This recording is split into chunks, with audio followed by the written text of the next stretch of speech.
सान्ताली medium ते DElEd रिया खोज दो आडी दिन रिया पश्चिम बांगला पनत रे दो 2008 साल रे पोयलो चानाच खन अलग पढ़न एतहब आकान रे हों सान्ताली मीडियम ते दो डीएलएड रिया इंस्टीट्यूशन रिया अभाव ताहे कान गया। ओना अभाव गे पूरण लेना 2019 साल रिया 15 नवेम्बर तारीख रे मेनखान पठुआ एडमिशन कामी हरा दो बांग एतहब आकान ताहे।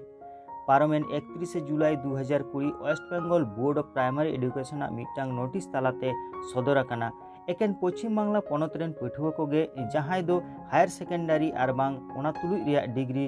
कम रे 50% नाम काते को पास आकादा और एससी एसटी ओबीसी को दो 45% नाम काते को पास आकादा उनको तो दाराय कान 10/8/2020 मेने अगस्त रिया 10 तारीख खन 31 तारीख मुद्रे 2020-2022 सेशन लगी ऑनलाइन ते फॉर्म को पेरे दड़ेया। नो दो पोइलो एतहबक कना झाड़ग्राम डीआईटी रिया रामगढ़ कैंपस रे फॉर्म पेरे और सबमिशन लगी लगा उमेर रिया साबुत लेकाते माध्यमिक रिया एडमिट कार्ड एचएस रिया मार्कशीट हालेगे तुलेकान फोटोग्राफ कास्ट सर्टिफिकेट पीएच से फिजिकली हैंडिकैप्ड सर्टिफिकेट स्कैन काते हताव कैंडिडेटा सिग्नेचर एक सर्विसमैन को दो उपरूम सर्टिफिकेट डोमिसाइल सर्टिफिकेट वीडियो ठेनखन सानाम लेकान डिटेल्स खबर नाम और बाड़ा लगी www.wbpe.org और बांखान http://wbprimaryeducation.org वेबसाइट रे तलाश ताबन पे नोआ अपलोड लगी जहान फी दो बांग लगा ठाड़ो गोटाकान सीएससी एसपीबी सेंटर खन फॉर्म पेरे गानोआ।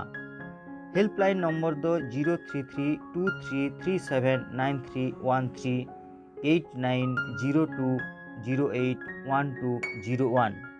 नोआ इदी कते गे सान्ताली मीडियम अलग पढ़न साव जपड़ाव माचेद मानतान सिरजन हास्ताय लई केदा। अच्छा जोहर गे दो सिरजन हासदा इंदो माचेद हो कान ताबोनी Santali medium higher secondary Belpari school रेन अब तेहन जहाँ अब West Bengal Board of Primary Education खना जहाँ नोटिफिकेशन मन नाम कदा 31/7/2020 रे नोआ दो आदि रस्कर रेना आदि गौरव रेना तेहन आबोरेन जहां हुलगरिया को सान्ताड़ी पार्सी ते सेचेद बाखरा को लड़ाई लेदा ओना रना गे मिद मारांग अर्ज बन नाम कदा नोआ डीएलएड जहां दो सान्ताड़ी मीडियम ते डीएलएड कोर्स 2 ईयर रेना 2 सेरमा रेना आ नोआ डीएलएड कोर्स दो रामगढ़ डीएलएड कॉलेज रे हुआ और ओना रना एडमिशन बाखरा से भर्ती बाखरा जहां फॉर्म फिलअप ओना दो 10/8/2020 खना 31/8/2020 धारी हुआ नो दो 2 सेरमा रना कोर्स कना 2020-22 आदो नोडे जहां नेलोगो कना जे नोआ डीएलएड कोर्स रे दो एकमात्र अब पश्चिम बांगला रेन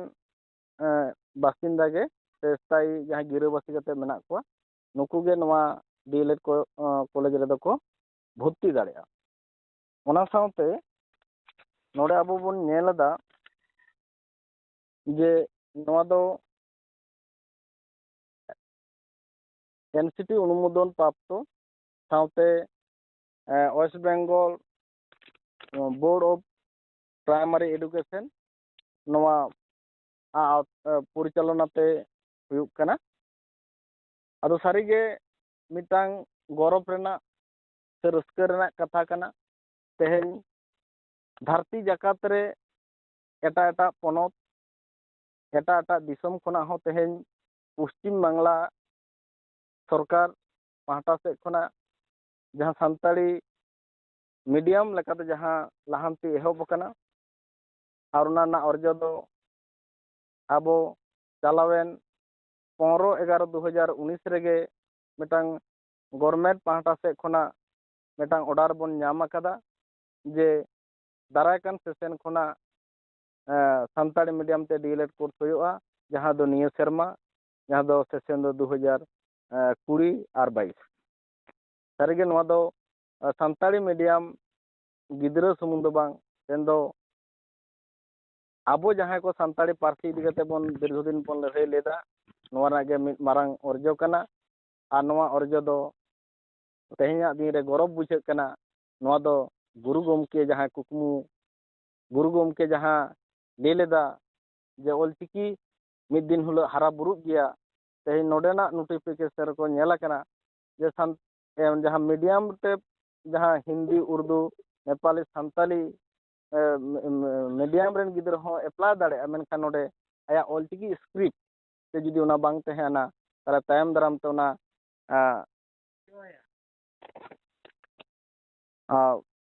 फॉर्म फिलअप तायम दाराम ते होयतो कैंसिल हो दाड़ेयाते तेहेन नुकु सानताड़ी मीडियम गिद्रा बखरा जहां डीएलएड कॉलेज अब रामगढ़ रे बन नाम अकादा तो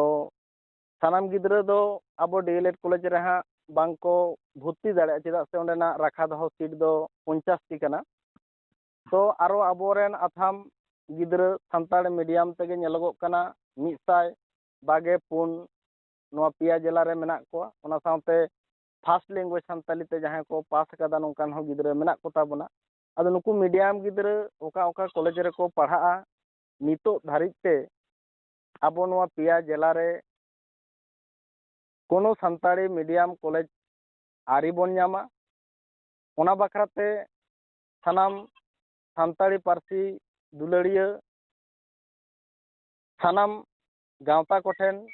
इन पाटा से कोना नेहर तहन कना सानाम कोगे चेलेका जुमिद काते लड़ाई तलाते अब डीएलएड कॉलेज बन नाम अकादा सानताड़ी पार्सी से ऑलोग पढ़ार अब बन नाम अगुइदा उनका गे दे सानाम कोगे मिद काते जाते पिया डिस्ट्रिक्ट रेगे झाड़ग्राम जिला रे साउते पश्चिम मेदिनीपुर जहां दो विद्यासागर यूनिवर्सिटी अंडर कॉलेज बन नामा सानताड़ी मीडियम ते ओना साउते बाकुड़ा यूनिवर्सिटी अंडर रहो जाते बाकुड़ा जिला रेन गिद्रा को आको जिला रे सुर सुपुर जहां कॉलेज को मेना जहां को दो फर्स्ट लैंग्वेज सानताली चला कना ओना को गे सानताड़ी मीडियम एहब लेनखान आदि गान गे सुविधा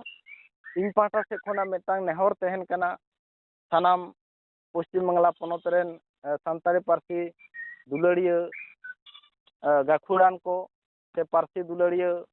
सुसरिया को सानाम गावता कोठेन अब मेटांग नेहर बन दोहया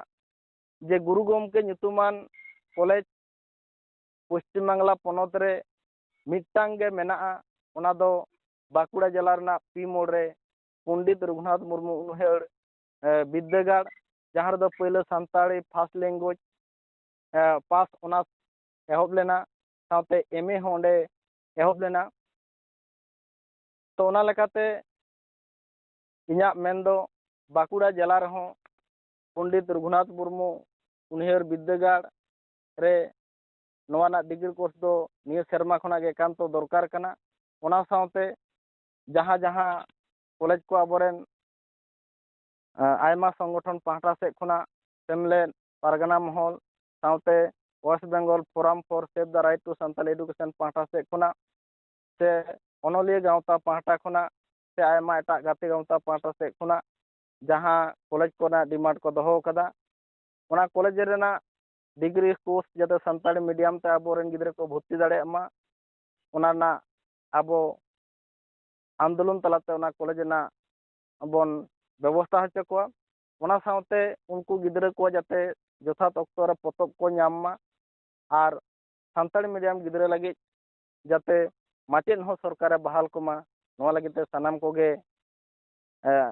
अब सब सपड़ा को सरकार ओना बन बढ़े होचोया नोआ गे इन पाटा से कोना सानाम हो ठेन अरदास